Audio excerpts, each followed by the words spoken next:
Cadences in classical music involve the 5-chord in root position. Composers sometimes embellish this chord to increase tension and attenuate squareness. One common embellishment involves a 4-3 suspension over the tonic or dominant.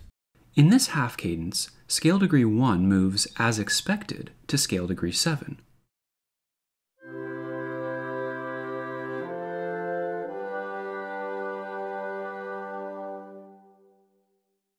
In this half cadence, however, scale degree 1 still moves to scale degree 7, but only after the bass note of 5 has already arrived. In effect, the arrival chord of the half cadence is still 5, but the expected note is delayed or suspended.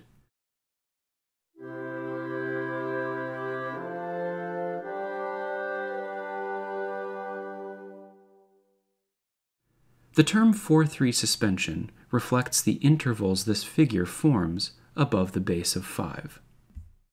Now consider a similar example in which we suspend 2 notes across the bar line. This double suspension is notated as 6-4 to 5-3. If we adopt a narrow view of the music and focus just on the downbeat, it looks as though we have a 1-6-4 chord, but this analysis doesn't reflect the musical effect of what is happening. If we broaden our perceptual window, it becomes clear that this is simply an embellishment of the dominant chord. This 6-4 sonority has a special name when used at cadences, the cadential 6-4.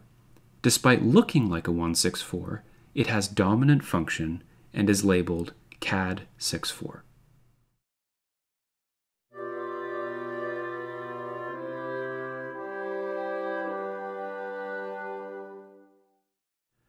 Because the 4th and 6th over the bass originate as suspensions, they typically resolve down by step and are not doubled.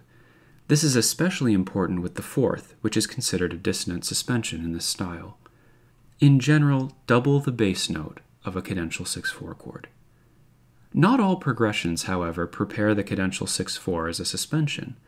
In the following example, 2-6 doesn't have any notes in common with the cadential 6-4, such that a suspension is impossible. This fact notwithstanding, the same principle of resolution applies. In a cadential 6-4, the 6th and 4th typically resolve down by step.